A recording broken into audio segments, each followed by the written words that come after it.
Hello and welcome to Southbridge. So in this video, you will learn how to make an editable HTML table. So as you can see, as I click into the table cells, I can now edit the information inside that cell. So let's say this position senior JavaScript developer, we will change it to junior. So in the console, it says senior JavaScript is changed to junior JavaScript. So I will teach you how to create this feature.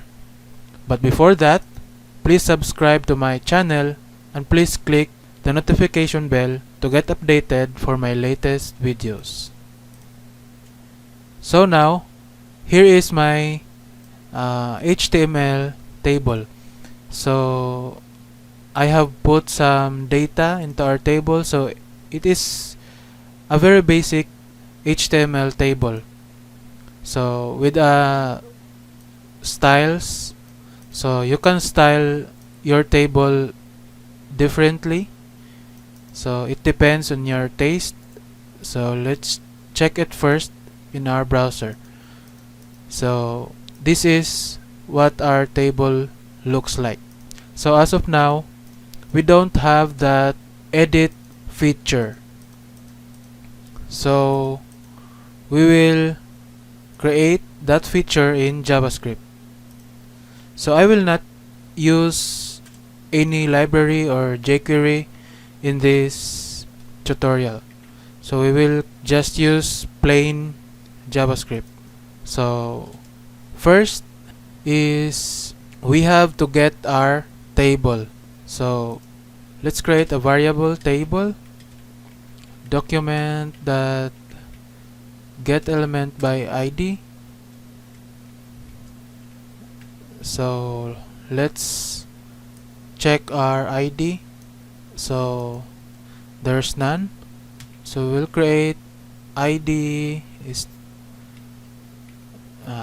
example. So let's reference it in our script,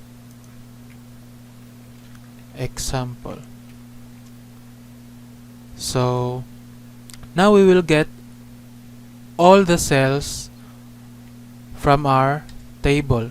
So let's create the variable cells and then table that get elements by tag name. So we will get all the elements that is td. So inside our cells variable, we have an array of cells. So now let's try to check first if we have successfully get the cells. So let's check our console, refresh. So it says HTML collection, so 48 cells. Okay, so let's go back to our code, and now we will create a for loop so that we can iterate and put some events in our cells. So var I equal to 0, then I is, if I is lesser than to cells dot length,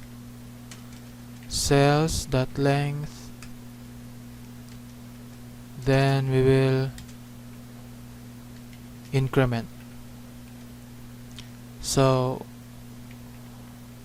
to reference all the cells from our loop, we simply put the I variable, and first is we want to put an event into our cells. So the click event. So let's create our function.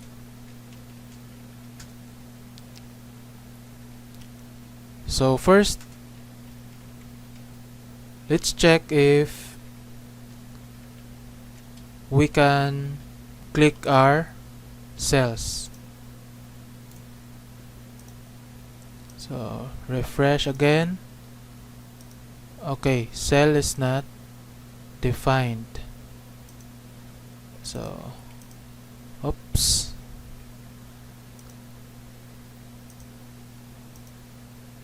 So let's try to click. So it says clicked. So we can now put some logic to the onClick event of our cells. First is we will create input element that will replace the text inside our cells. So var input is equal to document that create element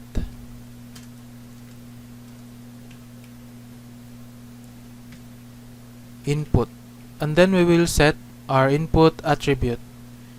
Input set attribute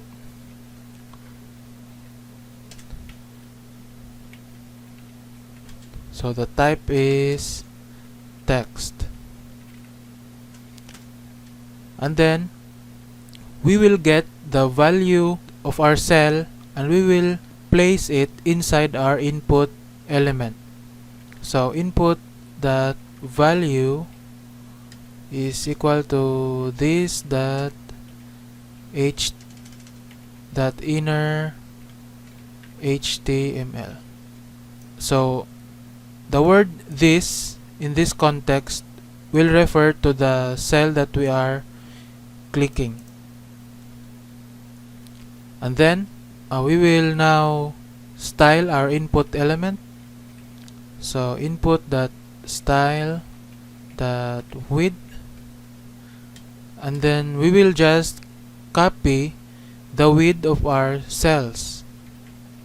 So this that offset width minus this that client left times 2, and we will concatenate pixels, so px. So our width will be the width of our cell, the offset width, and then minus the border. So we have I have set the TD border into 1 pixel, so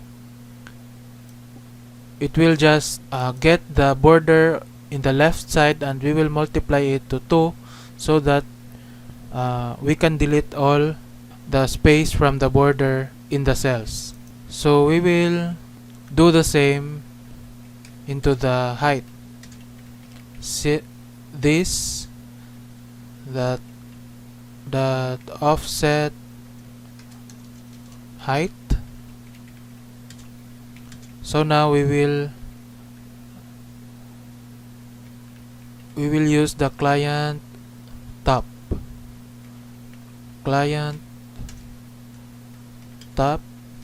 times 2, then concatenate the pixels, and then we will put the border of our. So we are just basically putting some styles now for our input element so that it will fit into our selected cell. So we will put the font family. So we will set inherit, so it will just copy the font family of the parent element, so in this case the table cell. And next is the font size. Again, I will use the inherit value, and then the text align. The same. And then we will put some background so that the user will recognize that our cell is now editable. So background color is equal to, let's say, light goldenrod yellow. Goldenrod yellow.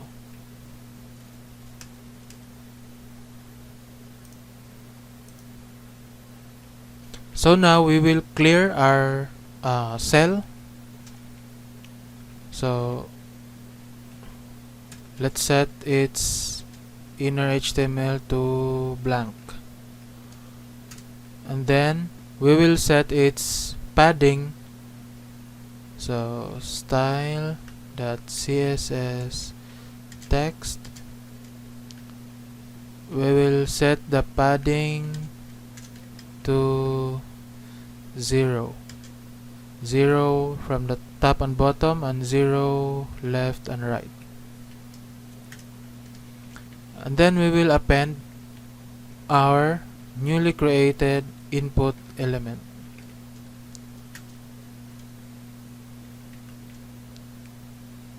So, and then we will set our input element to be selected when we click the cell.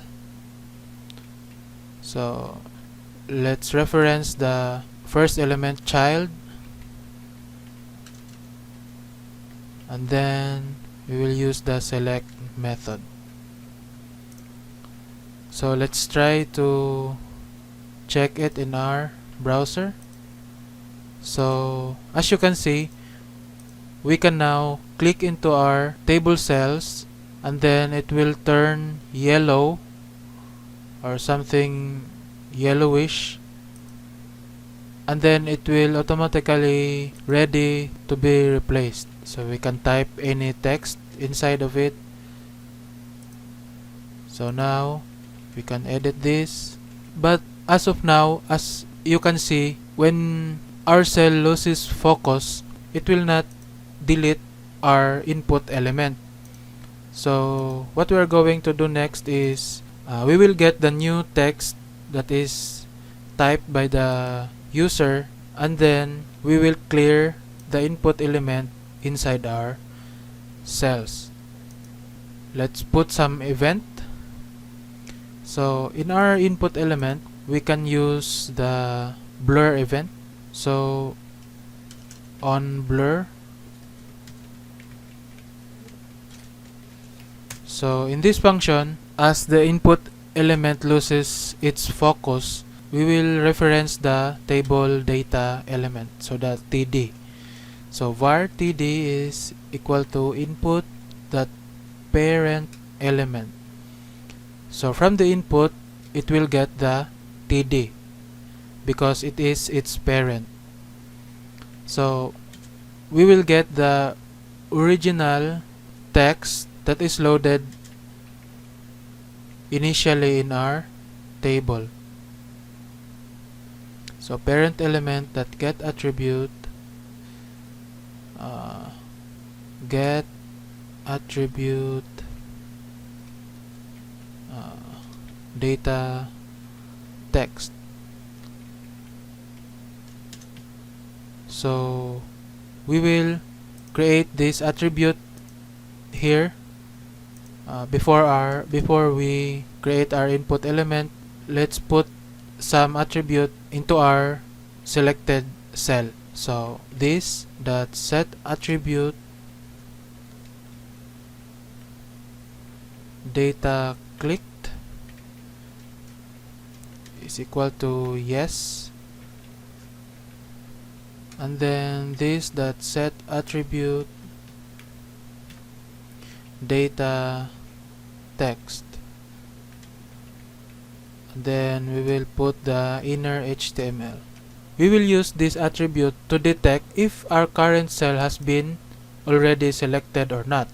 So if our code detects that it has this attribute, so it will not create a new input element. So in order to do that, we will put an if statement.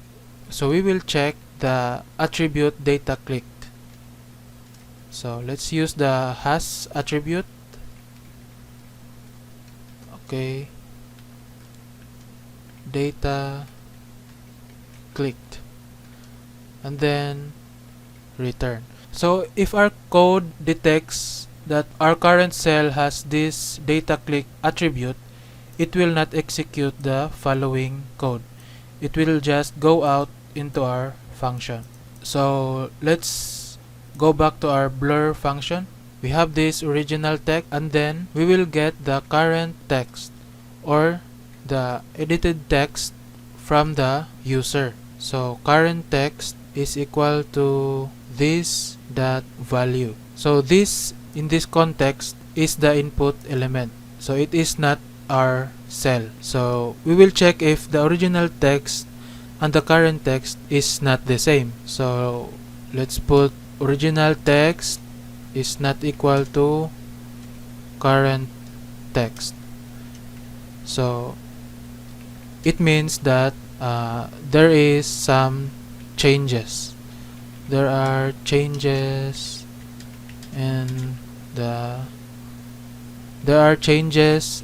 the cell's text. So in this block also, it is where we can save our new data into our database using Ajax, but we will not do it in this tutorial. But I will just comment this, that we can now save our new data to our API or database using the Ajax. So now we will remove the custom attributes that we have created to our cells. So td.remove attribute. So the first one is the data click, okay, and then we will remove also the data text. So we will now delete our input element by replacing it with the current text. So current text, and then we will style it. We will return its padding. So we will set its padding to its original padding size. So here I have set the padding to 5 pixels. So that's what we are going to put, padding 5 pixels, and then we will display to the console that something is changed. So original text plus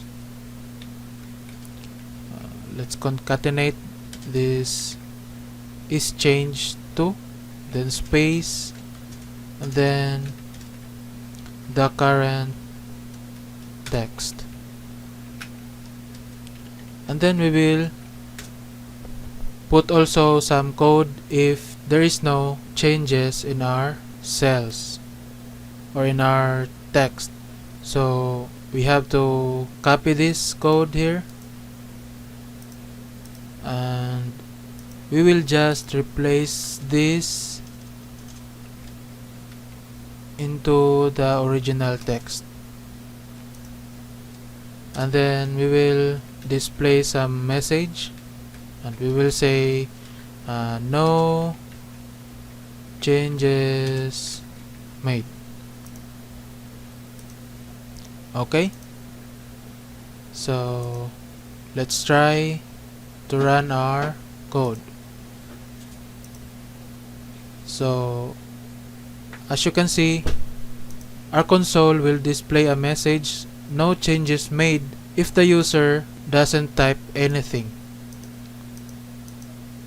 Okay, so if we change this position, for example, from accountant position to, let's say, clerk.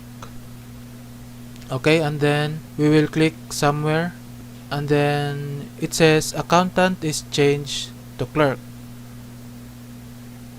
So let's try to change it back to accountant, but now we will hit the enter button. So as you can see, nothing will change.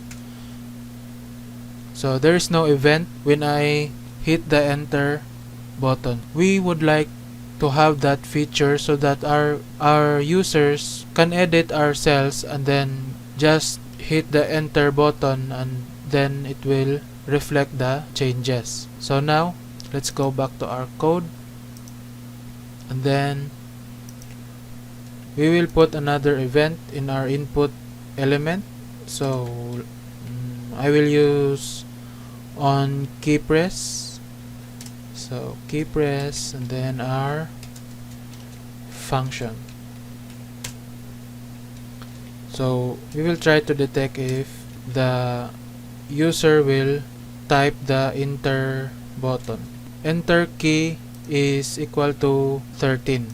If the user will press the enter, we will invoke the blur event so that it will run this event for us.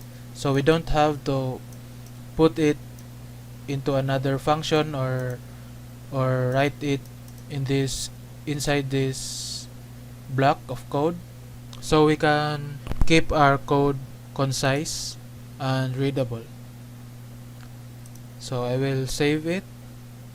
Now we will try accountant is, we will change this to clerk again, and then this time I will press the enter key. So as you can see, it will display accountant is changed to clerk. So if you want to save this in your database, so as I mentioned earlier, that you can send your new data to your database in this portion of the code. So before we remove the attributes, so we can save it into our database. So this is how you can create an editable HTML table cells. So if you like the video, please click the like button and please subscribe to my channel. Thanks.